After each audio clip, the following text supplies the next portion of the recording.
네, 존경하는 국민 여러분, 문희상 국회의장님을 비롯한 선배 동료의원 여러분, 이낙연 국무총리를 비롯한 국무위원 여러분, 마음이 따뜻한 사람들이 오손도손 모여 살고 있는 서해안의 중심도시 충남 당진의 더불어민주당 어기구 의원입니다.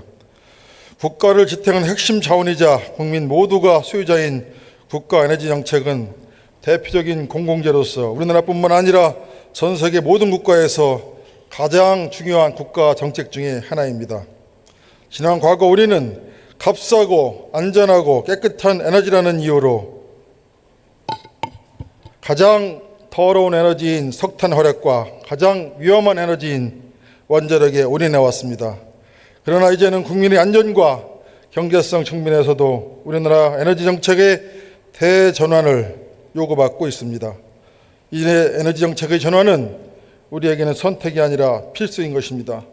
총리님께 질의드리겠습니다.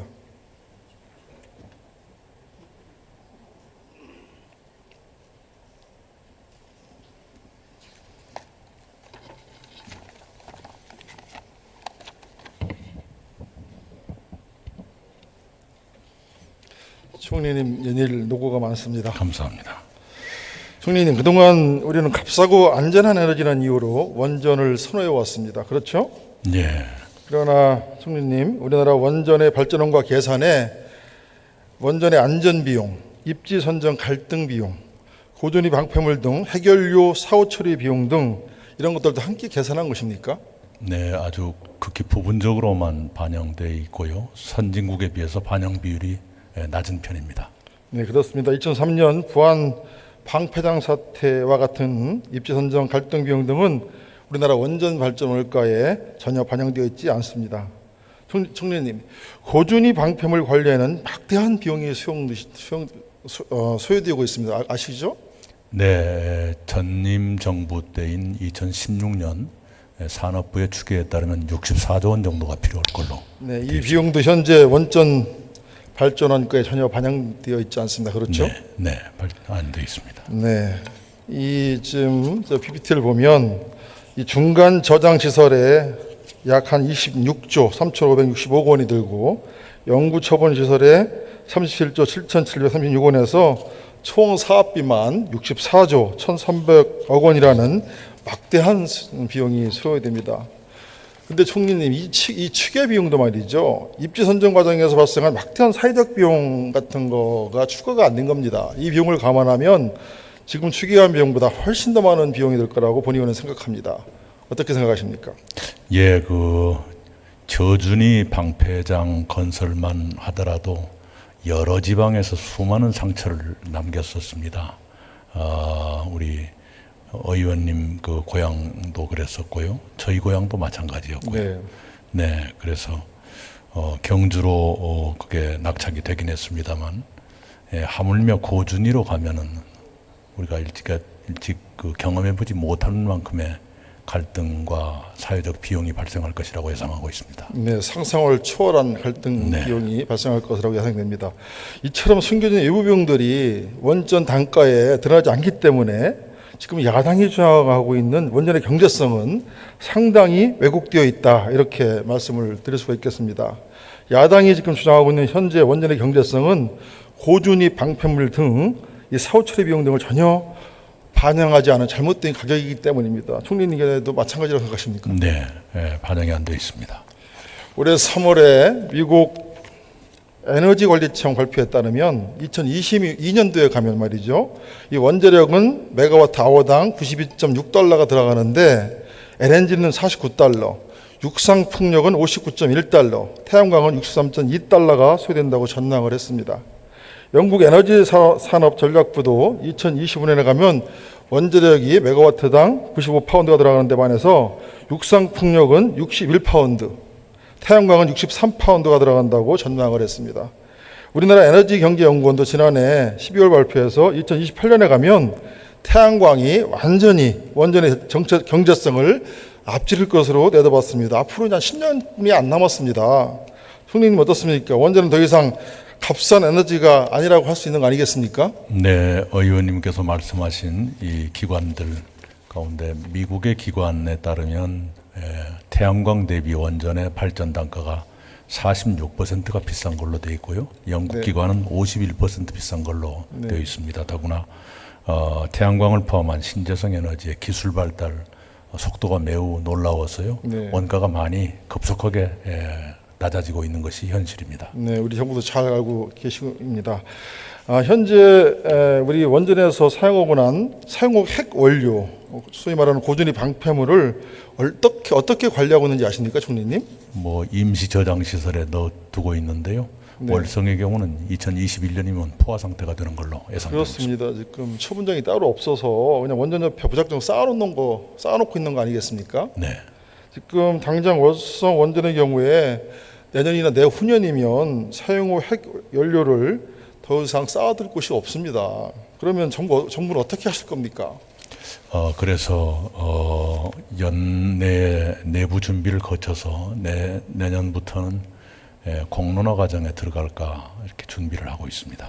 그래야 됩니다. 아마 엄청난 또 사회적 갈등 비용이 일어날 텐데요. 네, 총리님 아시겠지만 1990년도 안면도 사태, 1994년대 구럽도 사태, 2003년에 부안 사태를 기억하시죠? 네, 특히 부안 사태의 경우에는 그분들이 저희 고향에까지 와서 원전의 현실을 보고 가셨고요. 또 저희 고향 또한 방패장 문제로 찬반의 갈등이 심해가지고 제 사무실에 계란깨나 맞았었습니다. 네, 아마 총리님도 기억하고 싶지 않은 어떤 추억인 것 같지만요. 이 방패장 입시 선정 과정에서 이처럼 사회적으로 큰 공역을 치렀던 일들이 일하긴 있습니다. 지난 노무현 정부에서는 아까도 총리께서 말씀하셨지만 많은 정치적 부담을 안고 중저준위 방패장 문제를 해결했습니다. 그렇지 않습니까? 네. 그러나 지난 이명박 박근혜 정권에서는 이 방포장 관련 일을 무엇한 거 있습니까? 한 거 있으면 좀 진행상에서 말씀 좀 해주시기 바랍니다. 별로 그다지 중저준위 방패장을 경주에 둔 거 이외에는 아무것도 진척된 것이 없습니다. 그것도 노무현 정권에서 한 거 아니겠습니까? 네. 지금 고준위 방패장 관련해서 이명박 박근혜 정부에서는 도대체 뭘 했는지 의문이 듭니다. 지금 자유한국당 위험천만한 고준위 방패물을 처리할 어떠한 대책도 없이 무작정 원전만 더 집착하는 게 그래서 저는 말이 안 된다고 봅니다. 총리님 어떻게 생각하십니까? 네, 원전이냐 탈원전이냐 논쟁에 고준위 방패물 처리가 빠져 있다는 것은 정말 가장 어려운 문제를 회피하고 있다는 인상을 지울 수가 없습니다. 네, 그렇습니다. 전 세계적으로도 이 방패장 문제는 선진국들이 앞다퉈 탈원전 정책을 선택하고 있는 가장 중요한 이유 중 하나입니다. 그렇지 않습니까? 네, 선진국들마저도 고준위 폐기물 처리 시설을 제대로 갖춘 나라가 없습니다. 그래서 이게 세계적으로 크나큰 문제를 떠안고 있는 셈입니다. 네, 총리님 저는 오스트리아에서 유학을 했는데요. 혹시 오스트리아의 즈벤덴드로프 원전에 대해서 알고 계십니까? 예, 오스트리아 최초의 상업용 원전이었는데 국민들 사이에 반대가 있어가지고 국민 투표를 통해서 폐기한 걸로 알고 있습니다. 네, 그렇습니다. 원전을 다 지어놓고 국민들이 반대해서 국민 투표를 통해서 원전 영구 폐쇄를 결정한 세계 최초의 사례일 겁니다. 그런데 이 오스트리아 분들이 왜 이 원전을 이렇게 국민 투표를 거쳐가면서 폐쇄했다고 보십니까? 결국은 안전에 대한 확신이 없기 때문 아니었겠습니까? 네, 그렇습니다. 바로 지진에 대한 우려와 미처 해결하지 못한 방패장 문제 때문이었습니다. 그리고 제가 지난번에도 방문했었는데요. 오스트리아와 헝가리 국경에 가면 귀싱이라는 도시가 있습니다. 이 귀싱은 100% 에너지 절입 도시거든요. 옛날에 그냥 그 시골 도시가 지금은 그냥 일자리로 넘쳐 흐릅니다. 옛날에는 그 도시에 일자리가 없어서 전부 비엔나로 일하러 갔던 청년들이 오히려 거꾸로 비엔나에 있는 젊은이들이 그쪽으로 일을 하러 오고요. 수많은 이 친환경 에너지 기업을 유치하고 정말 에너지가 넘치는 그런 도시를 제가 눈으로 확인하고 왔습니다.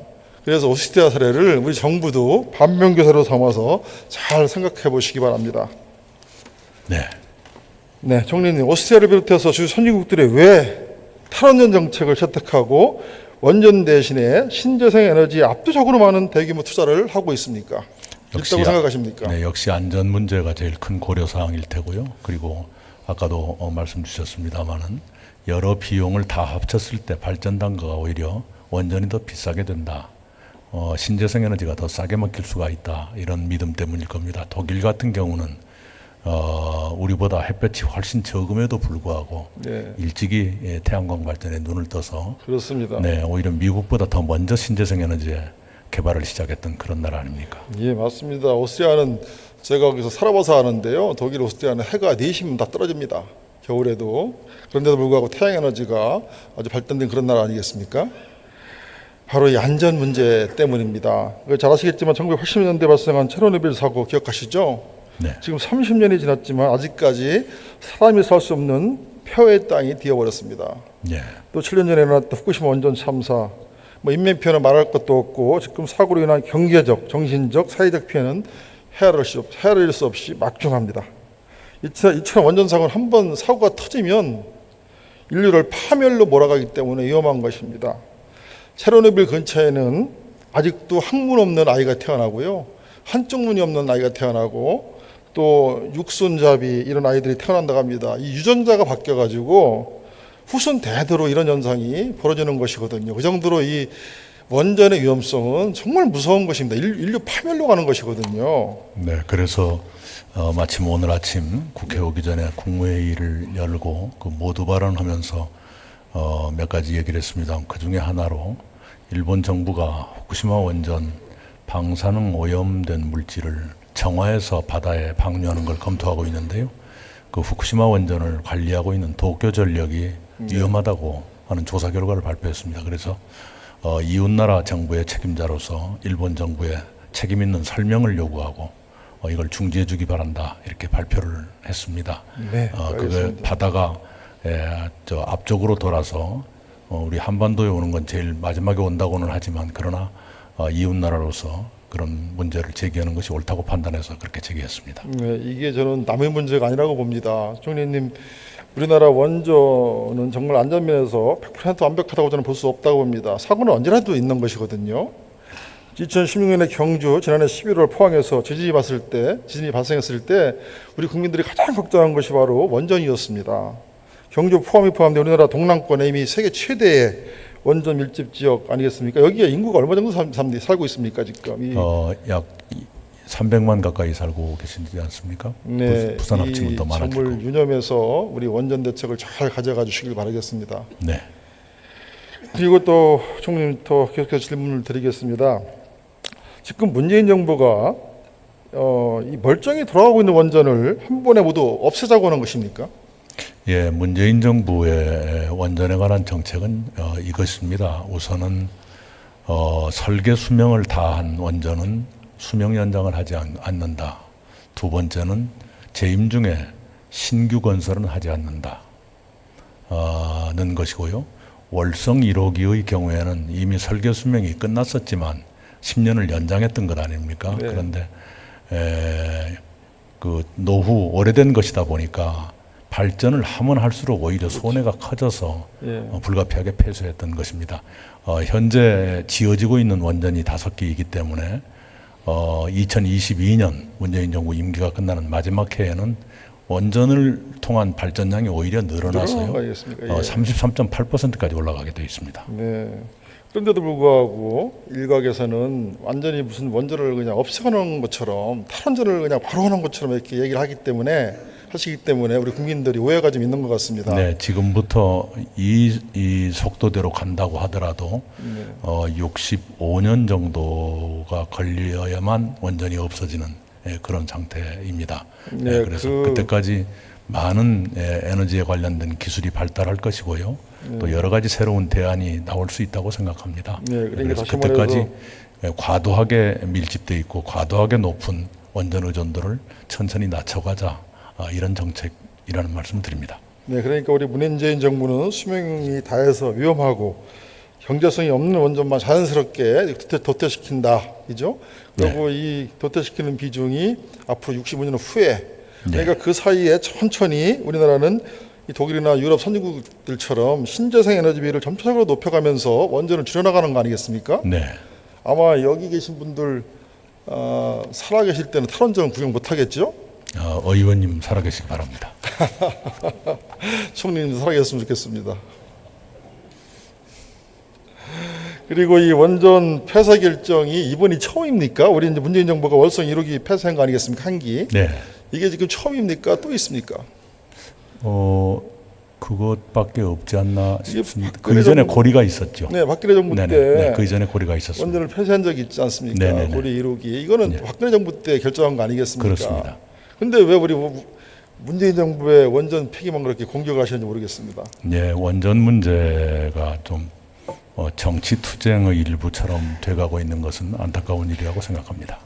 네, 다시 한번 말씀드리지만 우리 문재인 정부 하루아침에 모든 원전을 세우는 것이 아니라 정말 전체적으로 에너지 전환 정책을 통해서 아주 60여 년간 이렇게 점진적으로 천천히 진행되는 것이라고 말할 수 있겠습니다. 이 점을 우리 국민들께, 우리 총리님께서는 정부에서는 널리 홍보를 잘 해주시길 바랍니다. 네.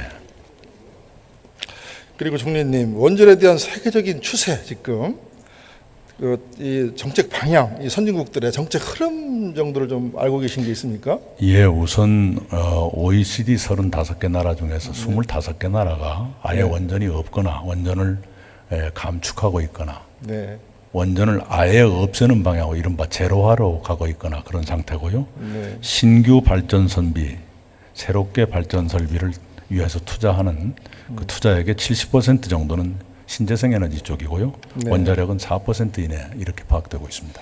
네, 맞습니다. 제가 좀 더 구체적으로 말씀을 드리면 노르웨이, 룩셈부르크, 덴마크, 호주, 뉴질랜드 등 13개국은 원전이 아예 없습니다. 독일, 이탈리아, 스위스, 오스트리아 등 5개국은 원전 제로화를 선언했습니다.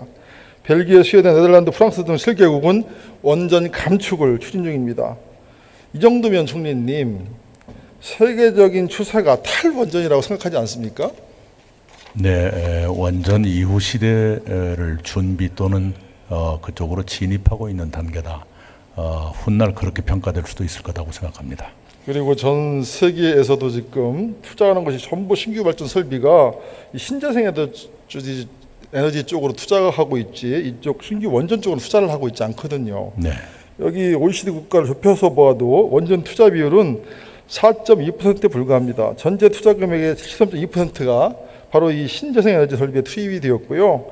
지난해 국가에너지기구가 발표한 세계 발전 설비 전망을 보아도 2040년까지 재생에너지 설비는 5배 넘게 늘어나는 반면에 원전 설비는 크게 변화가 없습니다. 표를 보시면 알겠지만요. 이 점을 유념해서 우리나라 원전 이 에너지 정책을 잘 준비해 주시기 바랍니다. 네. 총리님 수고하셨습니다. 감사합니다. 다음은 우리 산업부 장관님께 질문 드리겠습니다.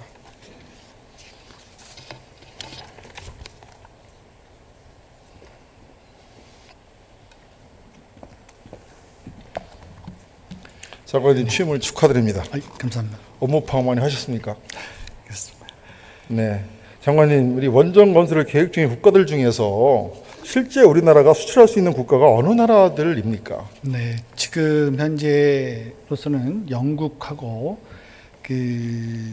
저희들이 협상을 지금 현재 진행 중에 있고요. 네. 또 사우디에도 현재 어플라이를 해서 현재 민간인과 같이 하고 있고 또 체코와 폴란드에도 현재 공을 들이고 있는 상황입니다. 체코하고는 잘 되고 있습니까? 저도 체코 한번 갔다 왔습니다. 이 문제 때문에. 네.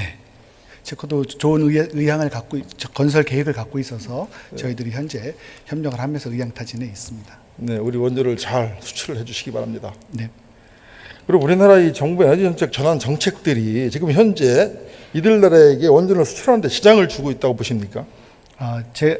아까도 질문에 좀 말씀을 드렸습니다만은 네. 원전의 건설은 그 나라의 그 경쟁성이나 안정성을 바탕으로 해서 선택을 하는 것입니다. 그리고 그 나라는 사업자 입장에서 원전 수출하는 곳에 이것이 얼마만큼 경제적이고 안정성이 있을까에 판단을 해서 그 결정을 하는 것이지 우리 파는 나라가 원전 정책이 어떠하냐에 따라서 결정하고 있지 않습니다. 네, 그렇죠. 그러니까 우리가 수출을 추진 중인 국가들에서 우리나라 에너지 정책, 이렇게 감축 정책 한다고 그래서 그동안 해왔던 이 수출 수입을 중단한 건 아니지 않습니까? 예, 저희 경험적으로도 저희가 에너지 전환 정책을 발표한 이후에도 우리 영국 사우디 같은 경우에 지난 10월에 네. 자국의 원전 사업 참여를 요청하는 레터를 저희들에게 보냈고요. 또 영국과 지금 현재 원전 무어사이드 사업 함께 하고 있는데 한영 우리 산업부 장관끼리 원전과 관련된 신규 원전과 원전 해체 협력 관련된 또 각서도 서로 교환해 가면서 하고 있기 때문에 네. 그 나라의 원정 정책에 관한 문제라기보다는 그 우리가 수출하는 나라의 그 원전을 얼마만큼 안전하게 또 경제성 있게 그 건설해 줄 것인지 그 사업자적인 입장에서 판단을 한다고 보고 있습니다. 네, 장관님. 우리나라의 에너지 정책 전환을 우리 정부가 지금 천천히 하고 있는데요. 이 전환 정책으로 인해서 우리나라 일자리가 얼마나 감소한다고 보십니까? 그런 거 혹시 계산해 보셨나요? 지금 현재 우리 원자력 산업계에 그 종사하고 있는 인력들이 한 3만 7천 명 정도가 현재 되고 있습니다.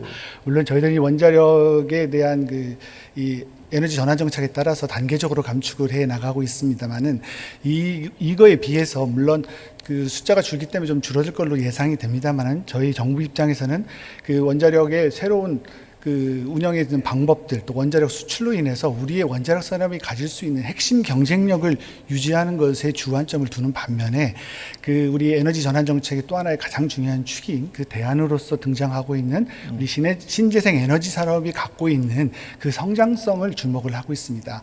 그 신재생 에너지 산업이 갖고 있는 그 성장성과 또 고용 창출 능력은 현재 원자력 산업이 갖고 있는 것보다 훨씬 더 크기 때문에 이를 통해서 또 보완이 가능하리라고 생각을 하고 있습니다. 네, 정말 그 신재생 에너지 쪽 산업은 저도 블루오션 일자리 사업이라고 생각합니다. 네. 그리고 제가 하나 더 여기서 제안하고 싶은 것은요. 이 원전과 관련된 수출과 일자리 창출을 위해서는 이 새로운 분야의 성장 능력을 좀 육성해야 된다고 봅니다. 원전 관련해서. 그게 바로 저는 원전 해체 시장이라고 보거든요. 네. 지금 전 세계적으로 운영되고 있는 588기의 원전 중에서 연구 정지된 원전은 150개 정도이고요. 이 중 19개만 해체가 완료되었습니다. 이 원전 해체 시장은 정말 엄청난 규모의 일자리거든요. 우리 정부 좀 기술 좀 갖고 있습니까? 예, 저희도 사실은 원전 해체 상업용 원자로를 해체한 경험은 갖고 있지 않습니다. 저희들은 연구용 원자로 해체 경험을 가지고 있는데요. 지금 현재 저희들이 판단하기에는 선진국 대비 약 한 80% 정도의 그 기술 수준으로 현재 저희들이 평가를 하고 있고요. 네.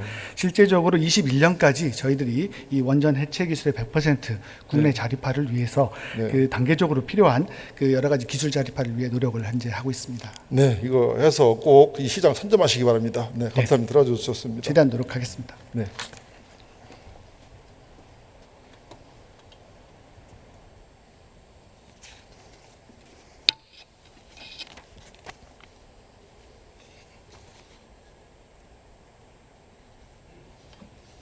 네, 존경하는 국민 여러분 그리고 선배 동료인 여러분, 에너지 전환은 이제 그 어느 누구도 거역할 수 없는 시대적 대세입니다. 탈원전이라는 대못을 뽑아내지 못하면 국가가 재앙이 올 것이다라는 이런 저주에 가까운 선동은 과연 누구를 위한 선동입니까?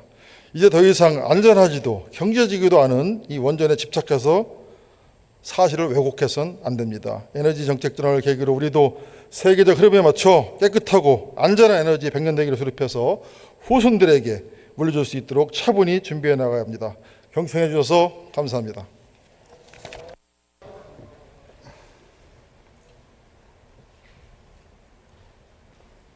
오기구 의원 수고하셨습니다. 마지막으로 부산 수영 출신의 자유한국당 유재중 의원 나오셔서 질문해 주시기 바랍니다.